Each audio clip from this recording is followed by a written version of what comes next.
Hello everyone, welcome back to my YouTube channel Unfog with Dr. Atahar Parvin.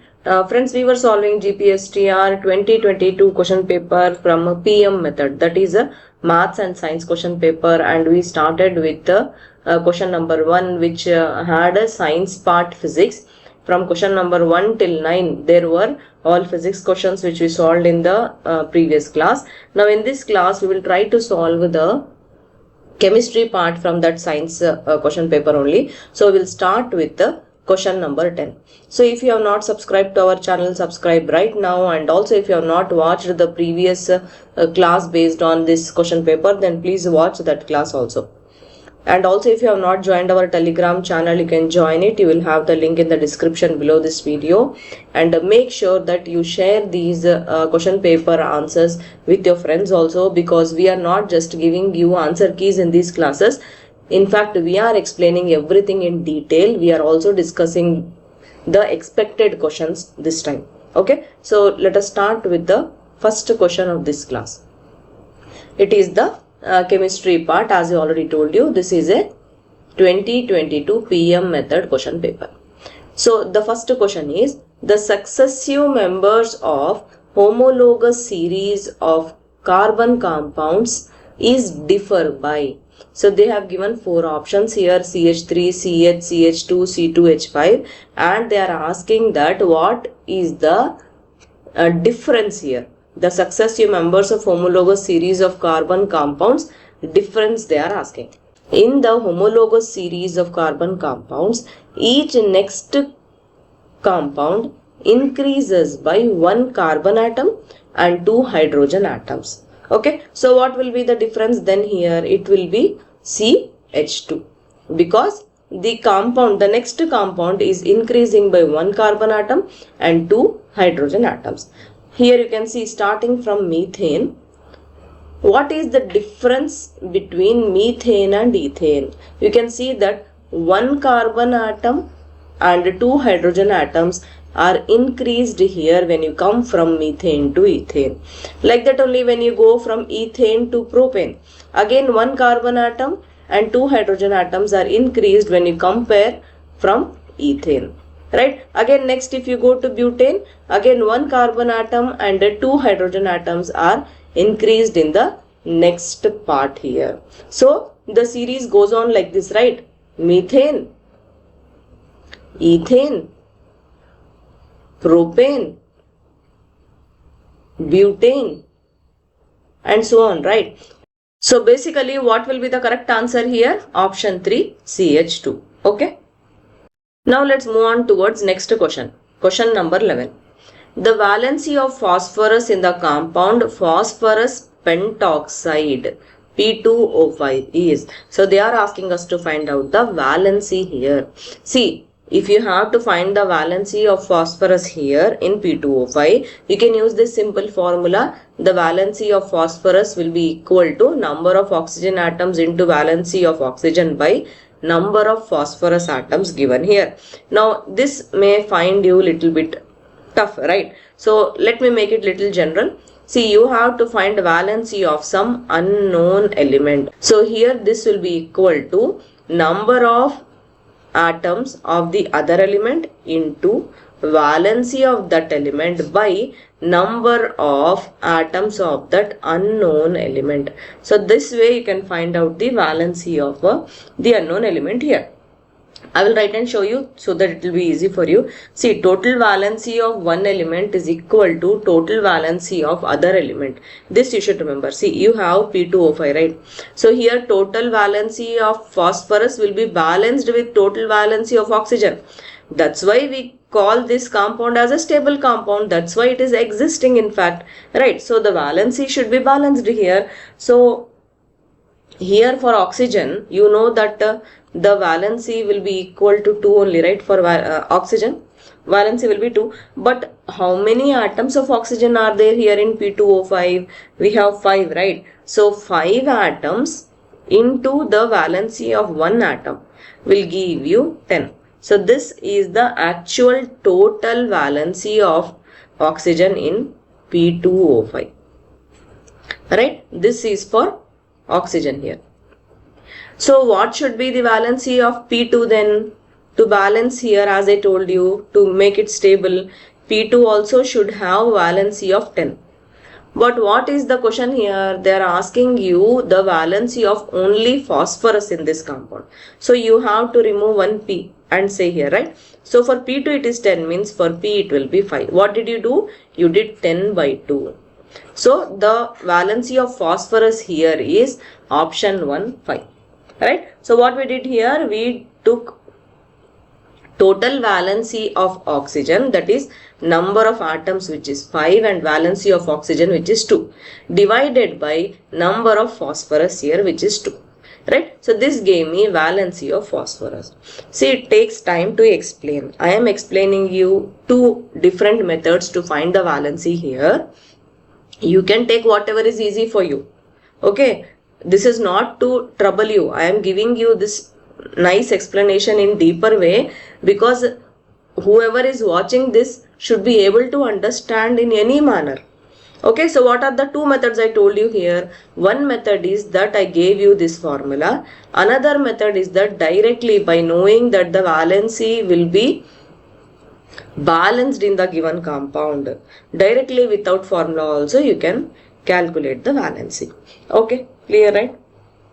Now you may get doubt, madam, we have P2 here, so that's why we are dividing the valency by 2 and we are finding out what to do if we have only single P. I'll give you example. See this, you have PCl3, you think this is the example. Here valency of chlorine is 1, but we have 3 atoms of chlorine, right? So the valency of chlorine will become 3. But for phosphorus also we have single only, so the valency will be balanced in the compound, right? So valency of phosphorus also will be 3.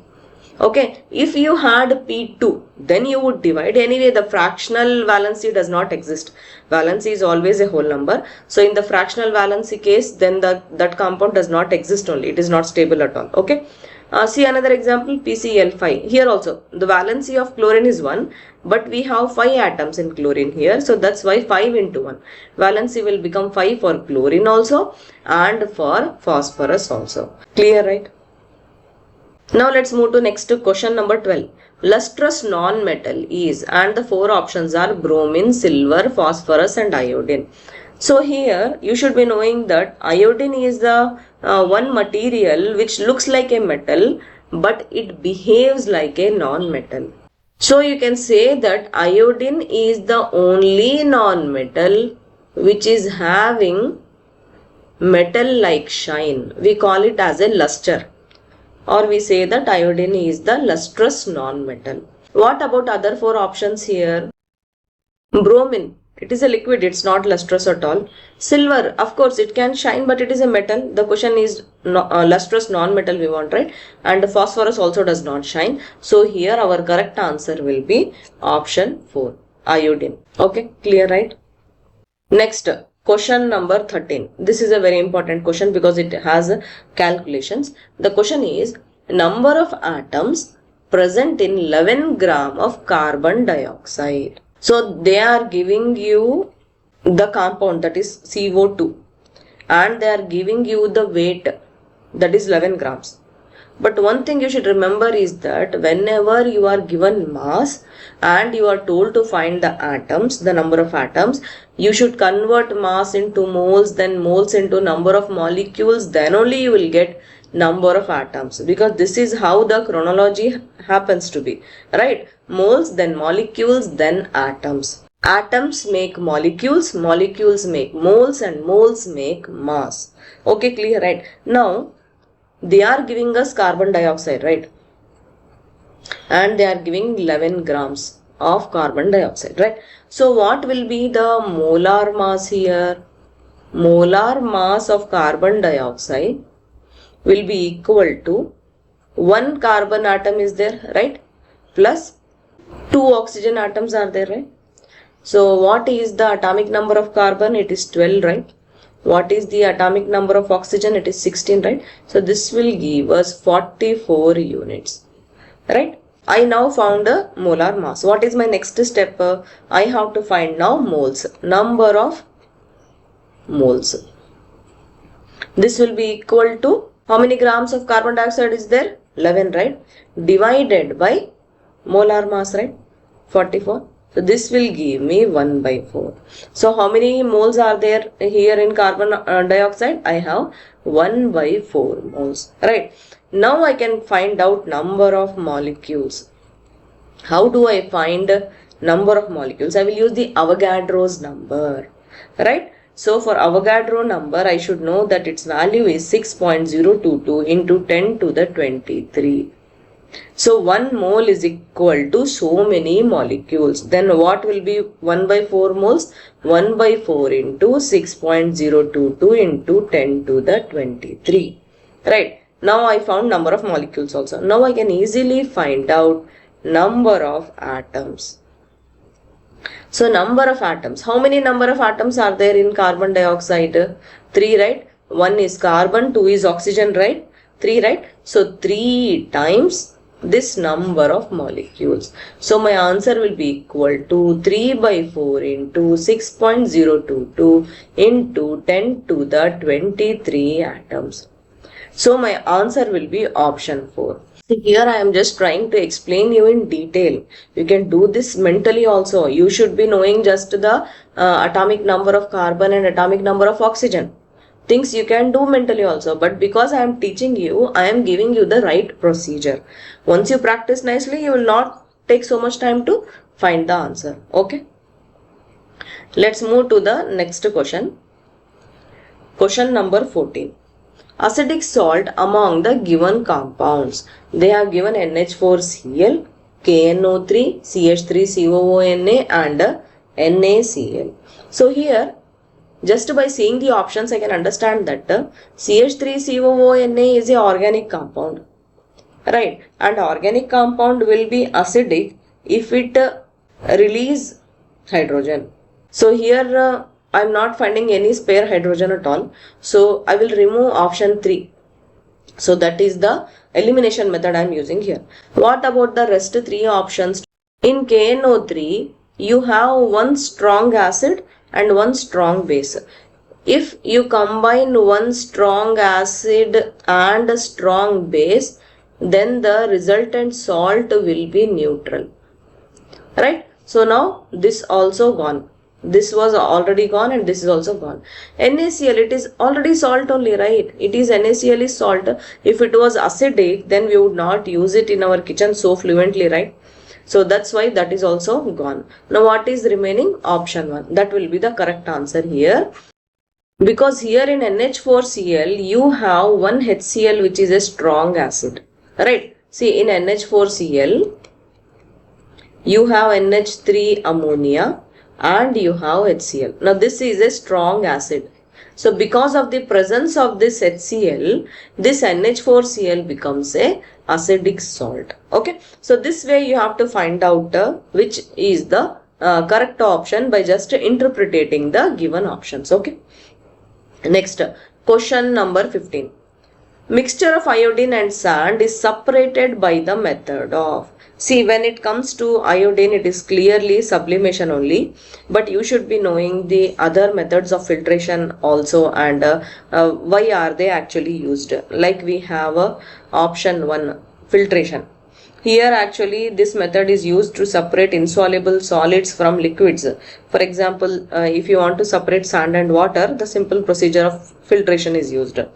Whereas condensation means it is the process of converting a gas to a liquid. For example, if you are collecting a water vapor, then you can use this method, condensation method.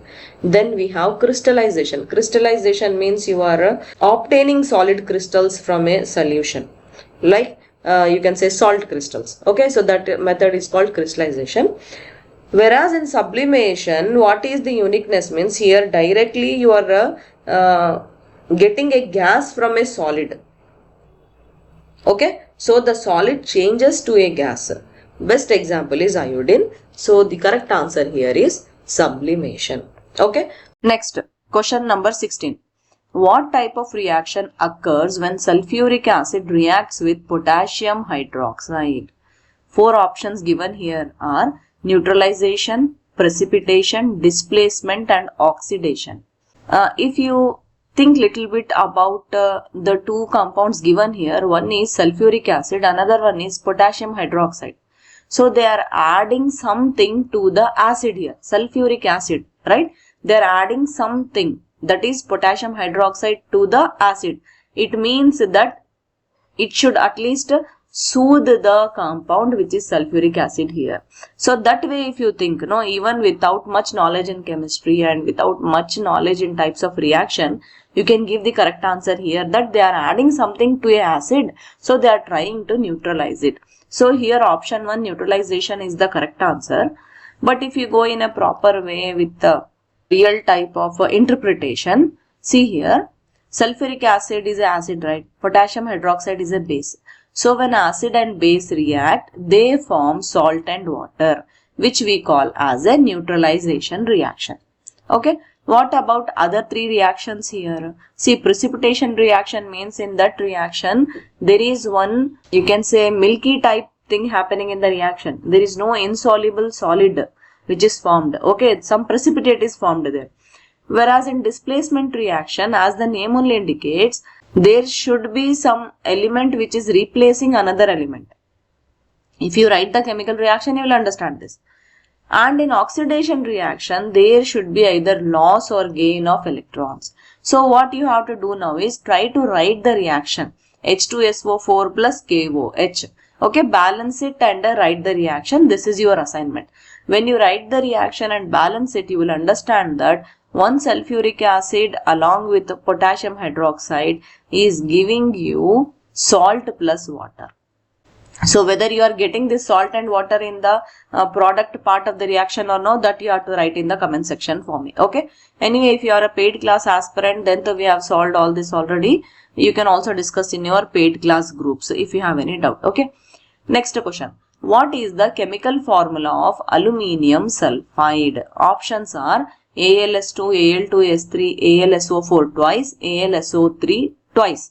So here option 2, Al2S3 should be the correct answer. If you write down on paper, you will clearly understand this. Aluminium valency is 3, sulfur valency is 2. You have to do that crisscross thing, remember. If you are a paid class aspirant, then you will know all this. You have to cross the valencies. So clearly, because aluminium valency is 3, that 3 will go below sulfur, and valency of sulfur is 2, that will go below aluminium. So your answer will be Al2S3 here. Okay, clear, right? So I will stop the class here because I want you all to learn properly this time. If I make lengthy classes, no, aspirants are not watching classes fully, they are skipping. So that's why I am trying to make small classes in parts with the meaningful explanation and helpful videos I am trying to make. Previously we made only physics part. Now in this class I have discussed only chemistry part. And now if I get good response, then I will continue regularly and I will complete all the question papers. After 2022, we can go for previous year question papers like 2019 also again. So that's why please share maximum, and because these are short videos, try to watch full videos. Okay. Thank you. All the best. Bye.